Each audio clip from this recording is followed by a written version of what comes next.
Bom dia, pessoal, a paz do Senhor Jesus.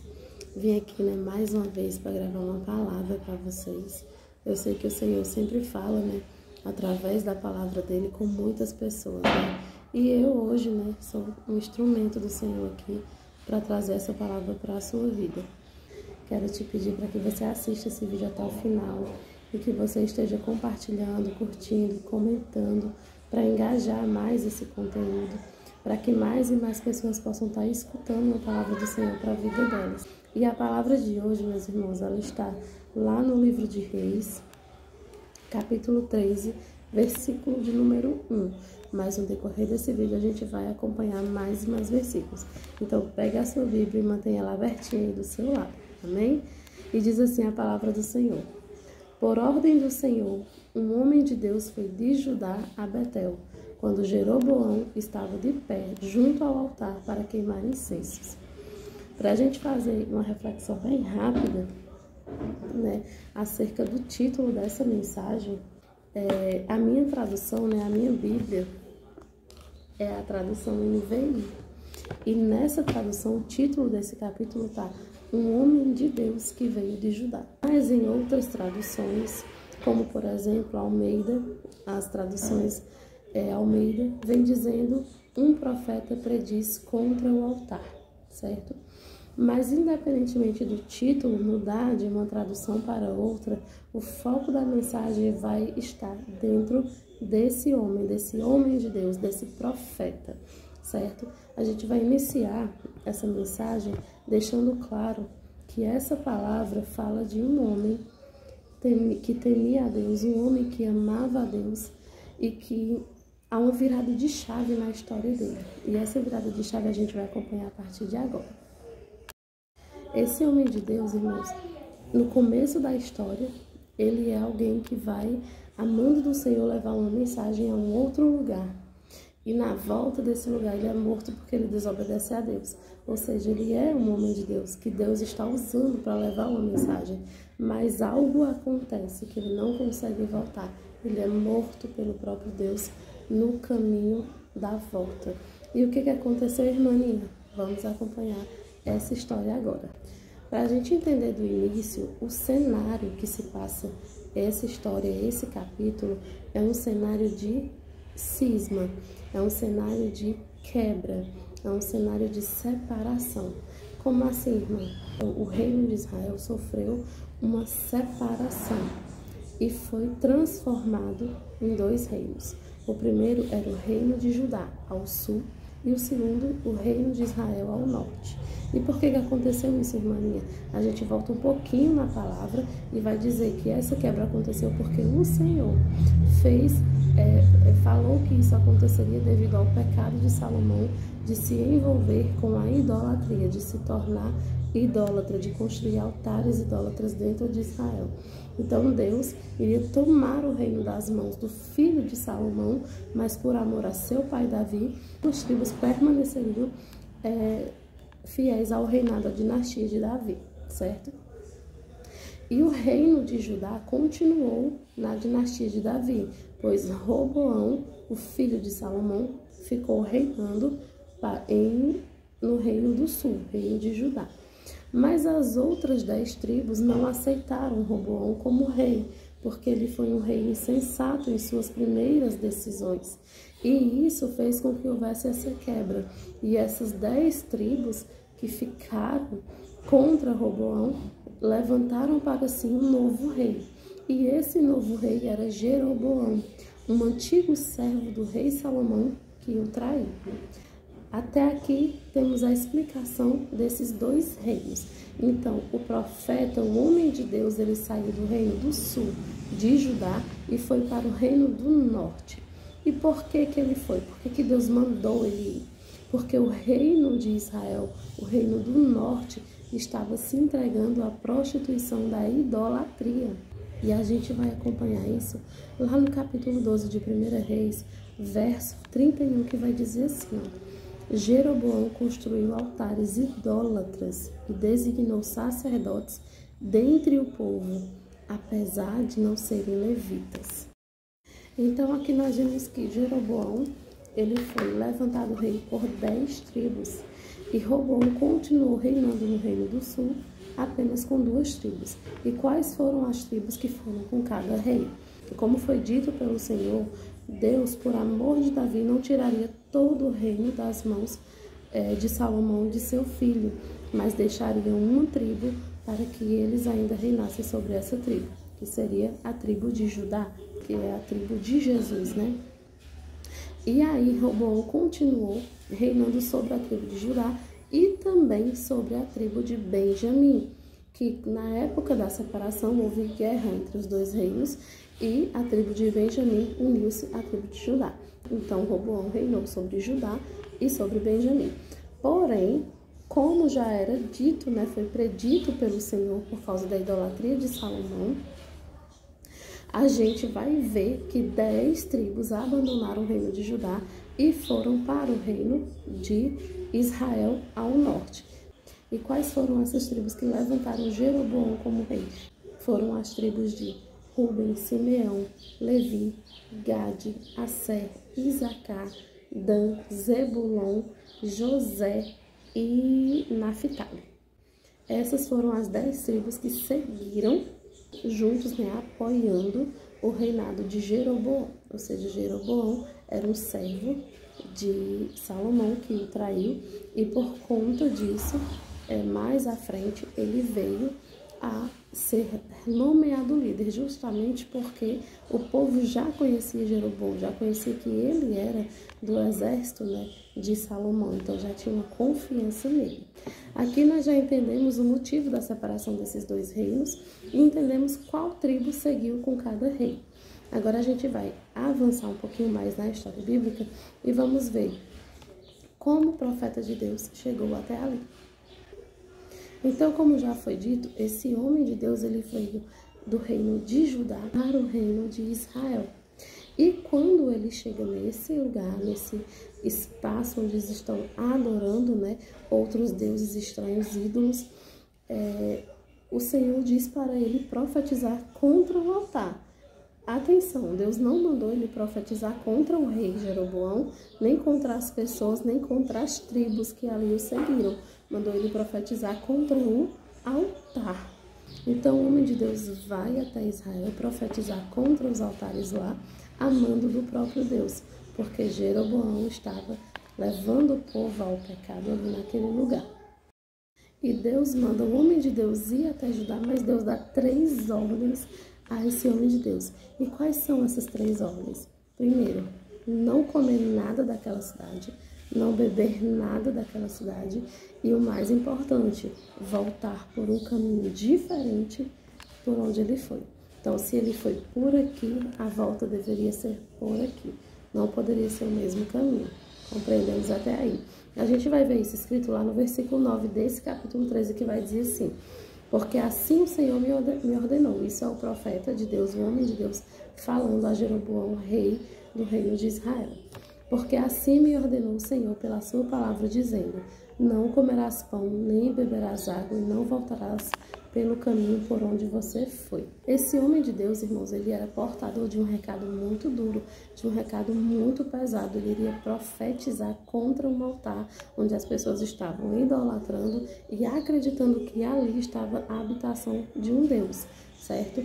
E aí, qual foi a profecia contra o altar? A gente vai acompanhar isso lá no versículo 2 do capítulo 13, que vai dizer assim: ó altar, assim diz o Senhor, um filho nascerá na família de Davi e se chamará Josias. Sobre ele você sacrificará os sacerdotes dos altares idólatras que agora queimam incenso aqui, e ossos humanos serão queimados sobre você. Essa foi a profecia.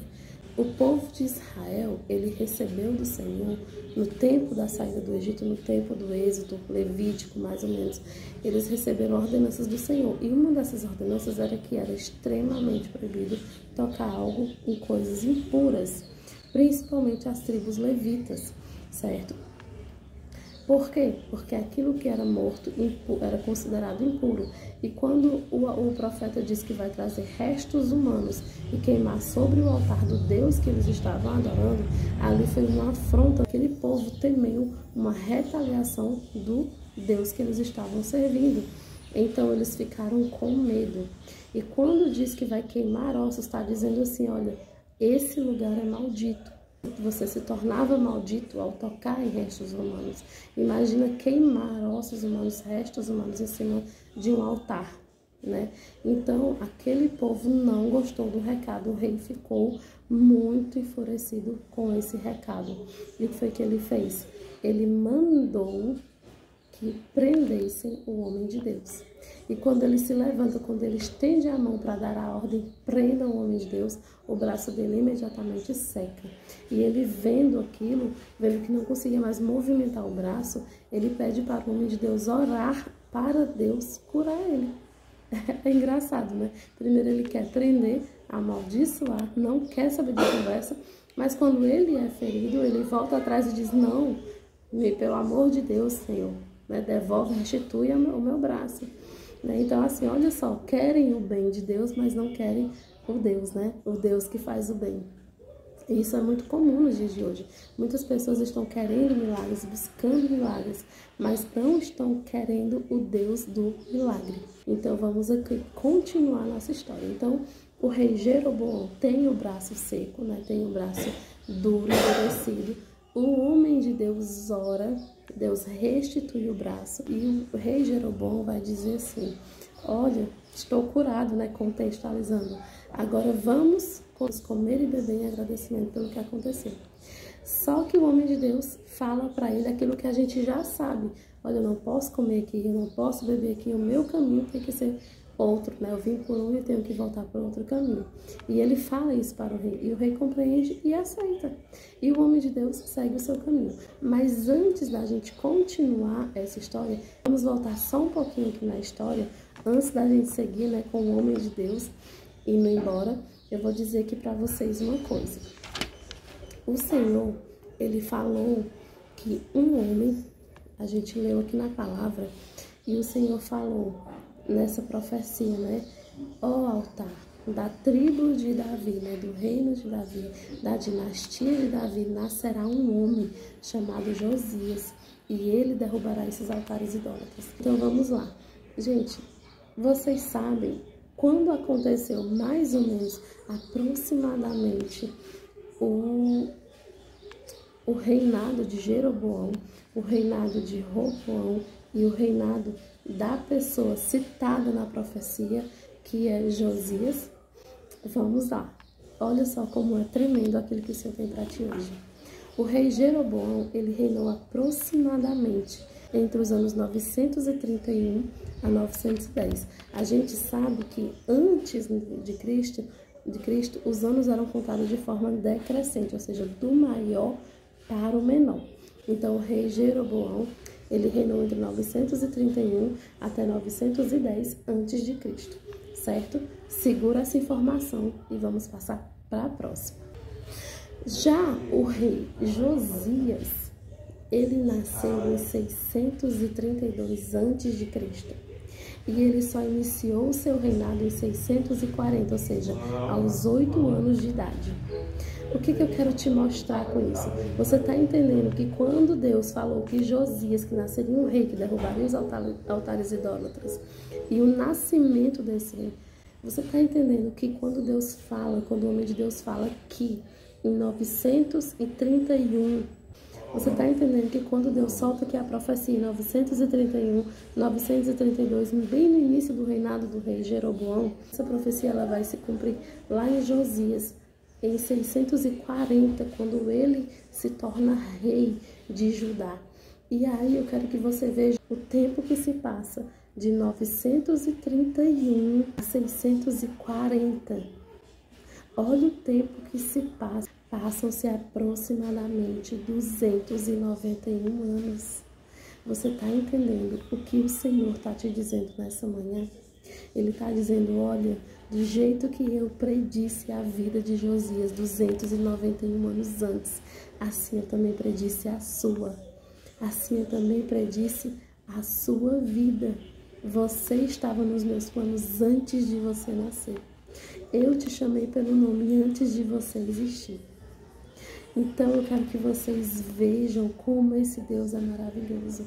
Você não nasceu por acaso, você que está aí pensando em tirar a sua própria vida, você que está aí pensando que não tem mais jeito, que não tem mais forma de acontecer, de mudar a sua realidade. Veja que 291 anos antes do rei Josias nascer, ele já existia para Deus. Deus já o conhecia, Deus já tinha feito ele rei. Portanto, muitos anos antes de você nascer, antes dessa terra existir, Deus já tinha planejado você. Agora vamos continuar na nossa lição. Eu tive que dar uma pausa para falar isso para você, porque você deve entender que você não é obra do acaso, certo? Então vamos continuar a nossa lição aqui na palavra. O profeta de Deus, ele entrega o recado, mas o recado não agradou. E por que o recado não agradou? Porque quando o recado é bom, glória a Deus, vive o profeta. Mas se o recado não for bom, se o recado não agradar, é misericórdia a Deus, matem o profeta. E a gente vê isso no decorrer de toda a Bíblia e ainda vemos isso nos dias de hoje, né? E aí, irmãos, o recado não agradou. E a gente vai ver que o rei, né, manda prender o homem de Deus, né? O homem de Deus é ameaçado de prisão, Deus seca o braço do rei Jeroboão, o homem de Deus ora, ele é restaurado, e aí ele chama o homem de Deus para comer com ele, e o homem de Deus diz que não, e fala que Deus disse para ele não comer, não beber e não voltar pelo mesmo caminho. Então, ao dizer isso, o homem vai embora. E ali, naquele momento, a palavra do Senhor vai nos dizer que naquela cidade havia um velho profeta. Esse velho profeta tinha filhos, e esses filhos chegaram para esse homem e disseram: olha, pai, aconteceu isso, isso e isso. Houve um homem de Deus que veio, profetizou contra o altar e foi-se embora, não quis nem comer com o rei. E aí esse velho profeta vai dizer assim, olha, lá no versículo 12 vai dizer assim: o pai lhes perguntou por qual caminho ele foi, e os seus filhos lhe mostraram por onde tinha ido o homem de Deus, que viera de Judá. Versículo 13. Então disse aos filhos: selem o jumento para mim. E depois de selarem o jumento, ele montou, cavalgou e procurou o homem de Deus, até que o encontrou sentado embaixo da grande árvore, e lhe perguntou: você é o homem de Deus que veio de Judá? Foca aqui comigo nesse versículo. O velho profeta sela o jumento, vai atrás do homem de Deus e o encontra descansando embaixo de uma árvore. Agora eu te pergunto, você já leu aqui comigo e você já viu a ordem de Deus? Qual foi a ordem de Deus? Não comer, não beber e voltar para casa por um caminho diferente de onde ele foi. Não foi essa a ordem de Deus? Deus mandou o homem de Deus, né, o profeta de Deus, sentar debaixo de uma árvore e descansar? Não. Então veja só, Deus não te mandou descansar. Quando ele mandar descansar, você descansará, mas enquanto não, você tem que seguir o seu caminho, não pode parar, certo? Por mais cansado que você esteja, o homem de Deus realmente estava cansado, ele foi lá, ele profetizou, ele foi ameaçado de prisão, não botou uma gota de água na boca. Ele devia estar cansado de fato. A gente não está dizendo que ele não estava. E Deus também sabia, mas Deus deu uma ordem, porque o Senhor, ele conhece todas as coisas, ele é onisciente. E se ele disse para aquele homem não parar, é porque iria acontecer algo se ele parasse. Só que o profeta de Deus responde para o velho profeta da cidade: eu não vou comer com você, eu não vou à sua casa, eu não vou beber água deste lugar, porque a ordem do Senhor foi: eu não vou comer, eu não vou beber, e o meu caminho que devo seguir é diferente do qual me trouxe, do caminho. E eu digo também para você, quando o homem de Deus parou, o engano o alcançou. Porque o velho profeta já estava velho, já estava convivendo com idolatria, já não estava ouvindo a voz de Deus, já não estava fazendo rituais para o Senhor, e sim para ídolos estranhos. Então ele pegou um costume muito falho, que ainda hoje, nos tempos de hoje, mata e corrói muita família. É a mentira. Prestem atenção aqui comigo. Vai dizer no versículo 18, né? A gente viu que o homem de Deus disse que não iria, porque Deus disse para ele não ir comer e beber na casa dele. Só que olha só a astúcia do velho profeta, olha a astúcia do inimigo. Presta atenção no que ele responde. O profeta idoso respondeu: eu também sou profeta igual a você. Continuando, e um anjo me disse, por ordem do Senhor, faça-o voltar com você para a sua casa, para que coma pão e beba água. Mas ele estava mentindo. O velho profeta estava mentindo. Prestem atenção. O homem de Deus parou debaixo de uma árvore para descansar quando Deus não o ordenou. E quando ele parou para descansar, o engano, o velho profeta, o velho alcançou ele. A velha serpente lá do Éden alcançou ele, o engano o alcançou, a mentira o alcançou. E quando isso aconteceu, ele cansado, ele fraco, ele não orou a Deus, ele não falou com o Senhor. Esse homem de Deus deveria ter chegado para o velho profeta e ter dito: olha, você me trouxe uma palavra diferente da que eu recebi, mas eu vou orar ao meu Senhor, eu vou falar com o Senhor e esperar a resposta do Senhor para o que eu devo fazer. Mas o profeta de Deus, o homem de Deus, não fez isso. Ele aceitou aquela palavra e seguiu com o velho profeta de volta para a cidade. Para quê? Para comer e para beber. Ou seja, retornou. E aí, quando ele retorna, antes da gente continuar essa história, eu quero abrir um parênteses aqui para você entender uma coisa muito sacal. O velho profeta chegou dizendo: olha, um anjo me disse que você volte comigo, que você coma na minha casa, que você beba na minha casa. Mas a ordem que deu ao homem de Deus foi o próprio Deus. Esse profeta está dizendo: eu sou um profeta igual a você. Deus também fala comigo. Mas um anjo me disse para você voltar. E lá em Gálatas, capítulo 1, versículos 8 e 9, vai dizer o seguinte: ainda que um de nós, ou um anjo do céu, desça e diga para você algo diferente que está nessa mensagem, nessa palavra, seja ele considerado anátema, ou seja ele amaldiçoado, amaldiçoe quem disser para você algo que está dito diferente daquilo que está escrito aqui nessa palavra.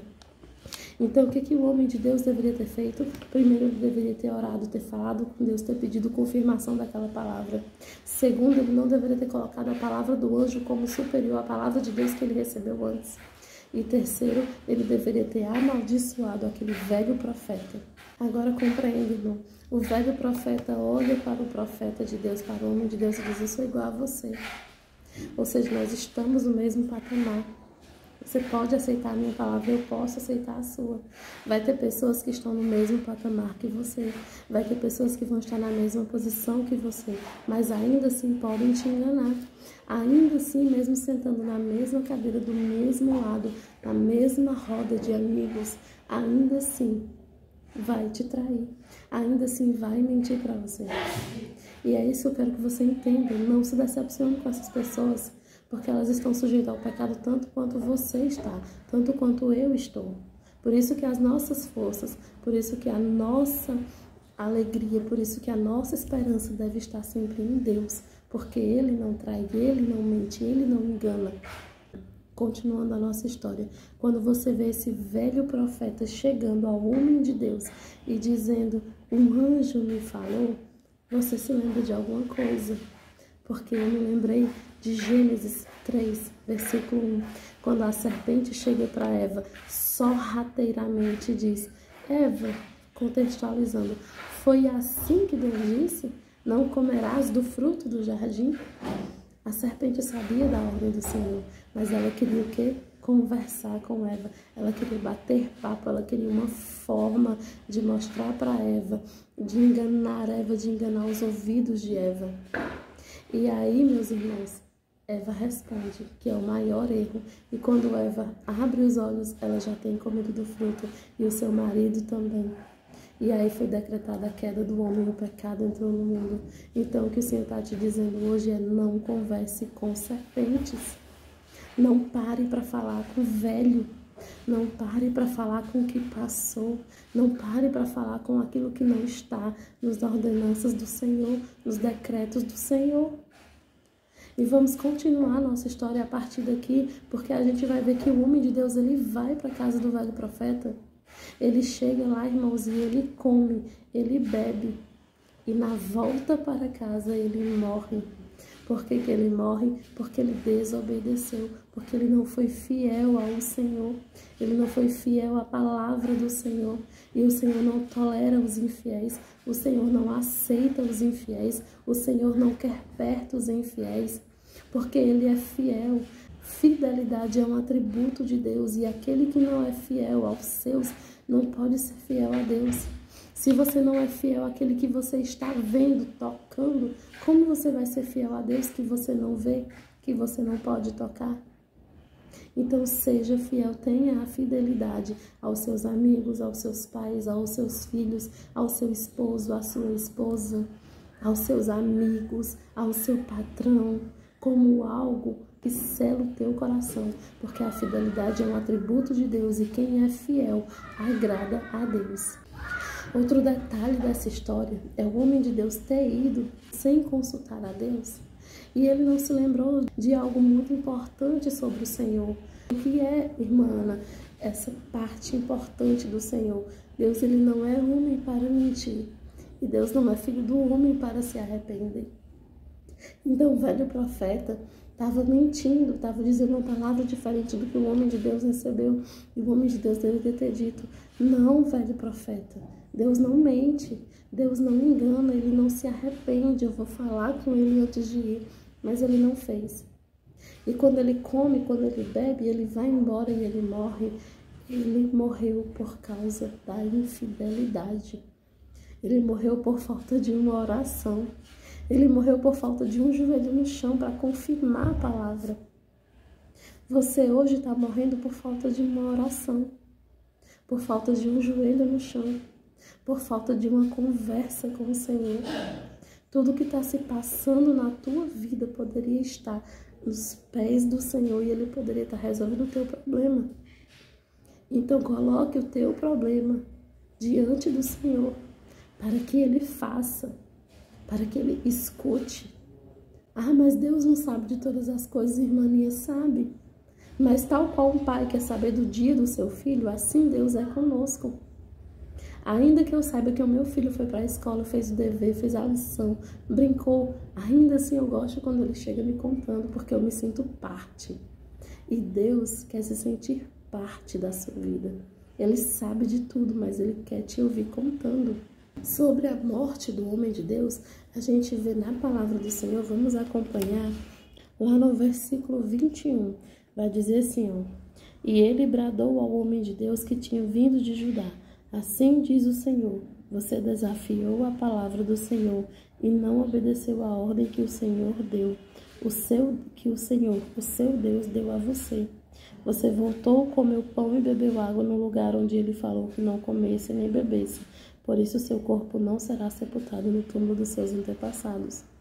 Ou seja, ele não foi sepultado com os pais, ou seja, ele estava sendo enterrado como indigente num outro lugar.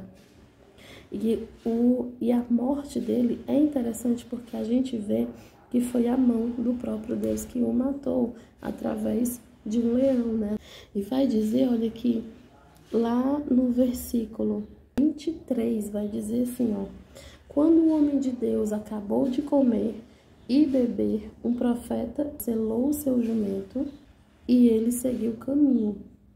Mas um leão, versículo 24, mas um leão o atacou e o matou, e o seu corpo ficou estendido no chão, ao lado do leão e do jumento.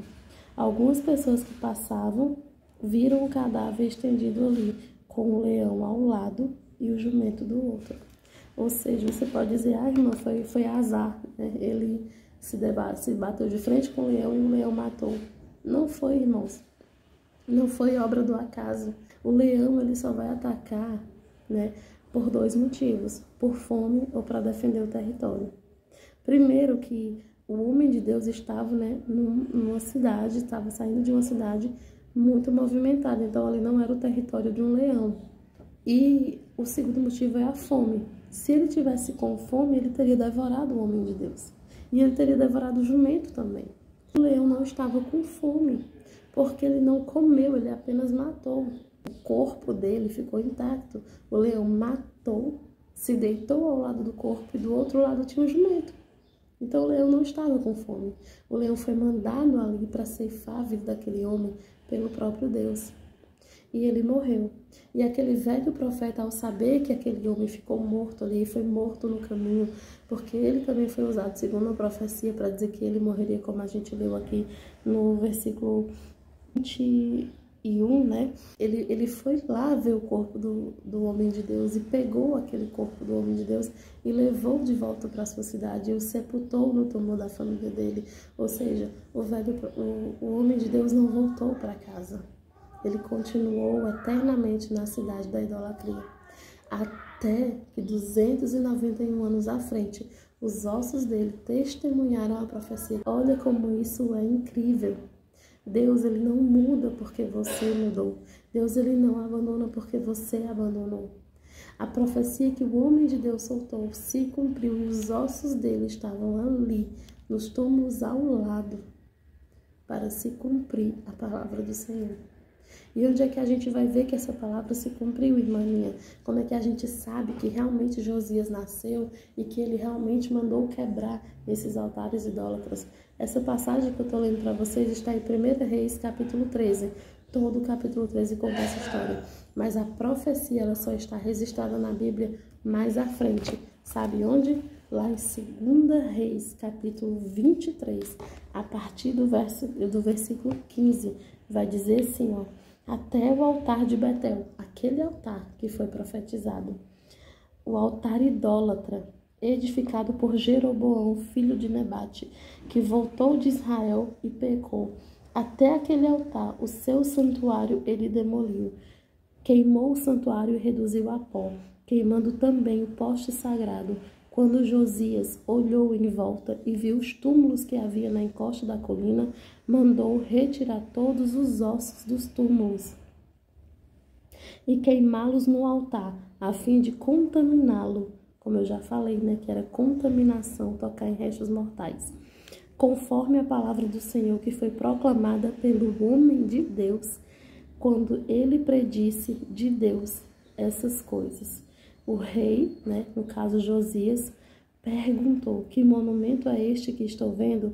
E os homens da cidade disseram: é o túmulo do homem de Deus que veio de Judá e proclamou estas coisas que tu fizestes ao altar de Betel. Então veja só, 291 anos após a profecia, o túmulo do homem de Deus, o túmulo que foi enterrado, o homem de Deus ainda estava lá. E os ossos dele testemunharam a profecia que ele soltou 291 anos antes. Deus não mudou, Deus não desistiu de fazer aquele altar rachar e se fender diante da idolatria. Deus continuou. Deus não parou o propósito dele porque o homem de Deus parou debaixo da árvore para descansar. Deus não vai parar a obra dele porque você quer parar, porque você está cansado, porque você se sentou debaixo da árvore para descansar. Ele vai continuar com ou sem você. Ele quer você, mas ele não precisa de você. Se você está afastado da presença do Senhor, leve isso ao seu coração. Deus não precisa de você. Deus não precisa de mim. Ele tem todo o poder, ele é onipotente. Ele nos quer, é diferente. Ele quer que você volte. Ele quer que você esteja com ele. Ele me quer. Mas ele não precisa de nós. certo? E para a gente finalizar essa palavra, eu digo para você, busque ouvir a voz de Deus e não a voz de homens. Busque conversar com Deus, orar, ler a palavra, para ouvir o que o Senhor tem para você, para que não chegue uma pessoa no mundo para te enganar, com palavras tolas, com palavras vãs. Busque ouvir a voz de Deus e compreender o que Ele te diz e principalmente aceitar e praticar o que Ele te diz. O homem de Deus parou debaixo daquela árvore para descansar, mas não era hora de parar, não era hora de descansar. Era hora de seguir, não é hora de você parar, é hora de você prosseguir, mesmo cansado, mesmo com as batalhas do dia, com as árduas lições do dia, com o trabalho, com o ministério, com a igreja, com filhos, com estudo, com faculdade, independentemente das coisas que formam o teu dia, se deixam o teu dia mais árduo, mais pesado, independente disso, Deus não te mandou parar, Deus não te mandou descansar, Deus te mandou continuar. Deus te mandou continuar. E detalhe para a gente finalizar essa mensagem, Deus falou para o homem de Deus, volte por um caminho diferente. E você, agora, ouvindo essa mensagem, volte por um caminho diferente. Eu não sei qual foi o caminho que te trouxe até esse vídeo, mas mude ele imediatamente. O caminho que te trouxe a esse vídeo não pode ser o mesmo que vai te fazer desligar. A gente está acabando essa mensagem e eu te convido a sentar agora, a se ajoelhar. Se você puder ficar de joelhos, fica. Se não puder, se senta. Se não, faz de pé. Se você não pode estar acamado numa cama de hospital, numa cama em casa, não importa, deitado mesmo. Entrega a tua vida a Jesus. Se converte o teu coração ao Senhor. Faz um caminho que o Senhor mandou tu fazer. Não faz o mesmo caminho para sempre. O homem de Deus precisava voltar para outro caminho. Tu precisa voltar para outro caminho. Não continua no mesmo. Amém? Muito obrigada por ter escutado o vídeo até aqui. Eu peço mais uma vez que você curta, que você compartilhe, que você comente, para que engaje essa palavra chegue a mais e mais pessoas, para a honra e glória do Senhor, porque toda a honra é para Ele. Amém, meus irmãos. Até o próximo vídeo.